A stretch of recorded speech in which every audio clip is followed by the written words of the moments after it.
selamat siang semuanya. Kembali bersua lagi bersama Erianti Rahman di acara Kupas Tuntas. Nah, sebelum kita singgung topik untuk hari ini, Eri mengucapkan selamat menunaikan ibadah puasa bagi yang menjalankan. Oke, baiklah. Sahabat Kupas, topik yang akan kita kupas tuntas kali ini adalah bahaya dan resiko dari instalasi listrik sembarangan di kamar indekos. Sebelum kita mulai, untuk pembatasan bahasannya sebagai berikut. Instalasi yang akan kita bahas adalah instalasi listrik di dalam kamar indekos dengan input listrik dari stop kontak yang sudah disediakan oleh pemilik indekos. Artinya, cakupan instalasi listriknya adalah dari stop kontak yang telah disediakan menuju peralatan-peralatan elektronik yang sering digunakan oleh penghuni kamar indekos. Nah, biasanya nih untuk penghubung stop kontak dengan banyaknya alat yang di-plug in adalah terminal listrik atau soket yang lubangnya banyak. Oke, Sobat Tuntas, Kupas Tuntas episode kali ini kita akan ditemani oleh salah satu subjek pembahasan yaitu penghuni indekos. Oke, selamat datang Habib Aulia. Habib, apa kabarnya nih? Halo, alhamdulillah baik sekali. Mana tuh? Aku ngomong-ngomong kalau indekos di sebelah mana nih? Saya tinggal di Kos Cihaur. Oke, baiklah. Sesuai kebiasaan Kupas Tuntas nih, Sobat Tuntas, mari kita persilakan Habib untuk memvisualisasikan kondisi stop kontak dan penggunaan terminal di indekosnya. Boleh Habib mau sharing screen juga boleh atau mau di videoin juga boleh. Oke, sebentar aku share screen dulu ya.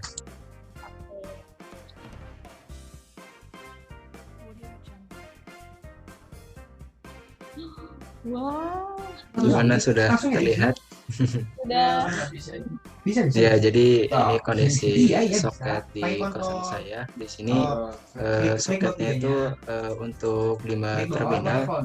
Di sana terlihat semuanya terpakai semua untuk ngecas HP dan ngecas laptop. Di sini sebenarnya saya ada satu lagi alat listriknya yaitu rice cooker, cuma karena sedang puasa jadi belum dipakai begitu. Ini dipakai dari pagi sampai sore. Luar biasa ya. Penuh sekali. Oke, Nabi benar. Jam 2 kan. Seperti itu. Gimana sih apakah Ayo. ya hal gitu apa soalnya? Itu pakai apa nih? Saya pakai Bajunya X ya?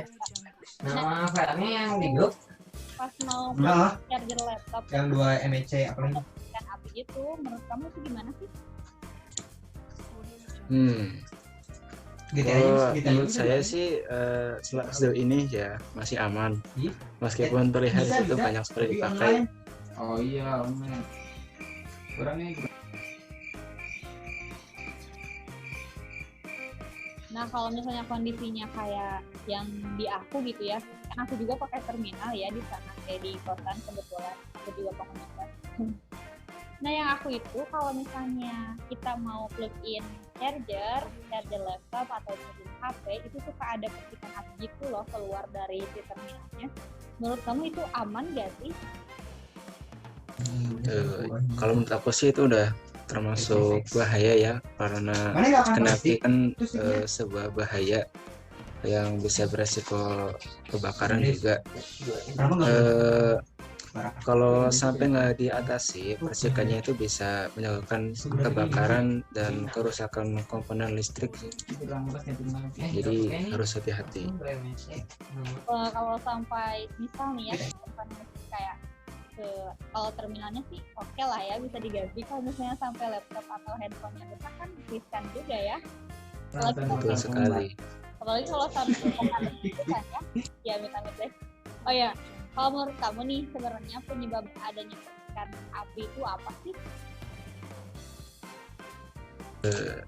Jadi gini, berdasarkan beberapa sumber yang saya tahu, misalnya percikan api itu karena soketnya itu longgar. Jadi kelonggaran soket ini menyebabkan panas yang berlebihan sehingga dapat menimbulkan percikan api. Dan kemudian sebaiknya dari awal beli soket itu kita harus memilih dan memperhatikan standarnya. Setidaknya ada standar SNI-nya dan ada standar LMK. LMK sendiri itu adalah lembaga yang melakukan pengujian seluruh produk listrikan. Jadi kalau produk soketnya sudah berstandar, insya Allah aman. Betul juga ya, kalau yang dipakainya standar dan sudah teruji, insya Allah baik nanti. Kalau kita pakai produk yang sembarangan nih, kan bahaya juga ya. Bisa saja kita kesetrum atau ada ledakan akibat arus listrik, alat elektronik yang menjadi rusak, bahkan bisa sampai kebakaran yang tadi kata kamu. Benar sekali. Jadi selain kita harus memakai alat yang standar, ya, setidaknya kita tuh harus melakukan pengendalian supaya alat yang kita gunakan itu tidak beresiko dan tidak berbahaya. Contohnya seperti memastikan alat listriknya dalam kondisi aman, kemudian memeriksa kondisi lokasi, dan kita harus memastikan kondisinya itu rapi dan aman, tidak seperti yang punya saya karena sedang sibuk digunakan jadi mungkin agak teledor ya. Kemudian yang ketiga, kita gunakan alat sesuai standarnya. Jadi karena alat itu mungkin voltasenya dibatasi, kita gunakan alat listrik yang khusus untuk itu gitu. Ya, cari aman gitu ya. Apalagi kalau misalnya kita hanya di Indokos kan bukan cuma pakai charger atau receiver aja, terus kadang-kadang juga kita pakai setrika kayak gitu.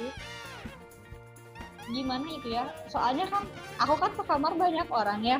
Jadi pas nyetrika kayak gitu tuh kadang-kadang kalau misalnya disimpan tuh kena seorang lain gitu. Panas gitu, si panas itu kena ke tangan atau apa. Menurut kamu bahaya ya kalau kayak gitu? Apa gimana sih? Ya jelas bahaya tuh.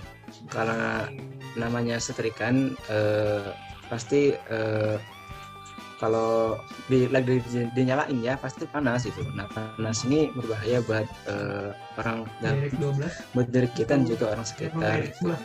Jadi pakai alat listrik juga, alat setrikaan juga perlu ada pengendaliannya gitu. Untuk pengendaliannya juga itu gimana ya? Yang tahu kalian? Jadi kalau yang saya tuh kan jarang nyetrika gitu. Jadi kadang-kadang saja malas setrikanya. Nah kalau dari saya itu pengendaliannya sih, jadi jangan membiarkan setrikaan menyala dalam posisi tertidur gitu. Jadi barang-barang tuh yang di bawahnya tidak akan panas gitu. Apalagi kalau kita tuh naruhnya di atas kain atau plastik gitu, bisa jadi nanti plastiknya meleleh atau kainnya yang terbakar. Kemudian kabel yang disetrika ketika terkelupas sebaiknya kita dilakban supaya tidak menyetrum. Kemudian kabel yang panjang dari setrika jangan dibiarkan melintang sembarangan. Resiko yang bisa terjadi kalau kita tidak melakukan pengendalian, bisa saja gosong, terbakar, tangan kita terbakar atau orang lainnya terbakar dan tersampai listrik. Kemudian kabel yang melintang tadi bisa jadi membuat kita atau orang lain terjatuh gitu. Benar banget ya, harus hati-hati kayak kita itu ya, alat bantu ataupun mesin atau apapun itu pasti ada bahaya sama resikonya ya, udah sepaket gitu. Gimana kitanya nggak sih, jadi kita bisa nggak meminimalisir bahaya itu atau ya berupaya untuk menjauhkan bahaya itu dari kita gitu ya. Oke, kalau gitu ini untuk yang terakhir nih Bib, gimana?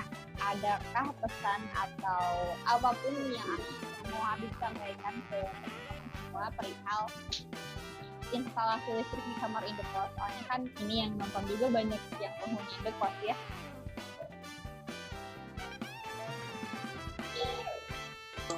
Oke, saran saya, nasihat buat teman-teman gitu, teman-teman Indokos, sebaiknya jangan tiru soket saya karena sebenarnya boleh dipakai gitu, cuman ini terlalu berlebihan gitu karena ini saja saya pegang sudah panas, jadi sebaiknya gunakan alat listrik sesuai standarnya, kemudian jangan berlebihan.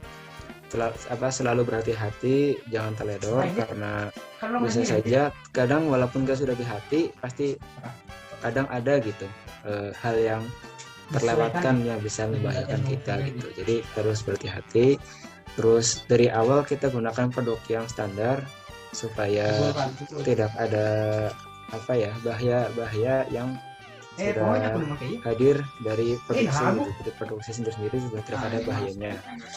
Mungkin sekian saran saya untuk teman-teman Indokos. Terima kasih.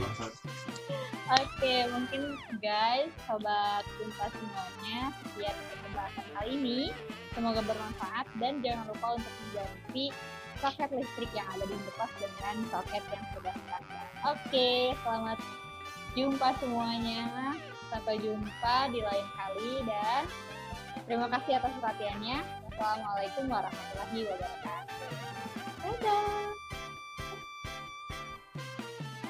Dadah.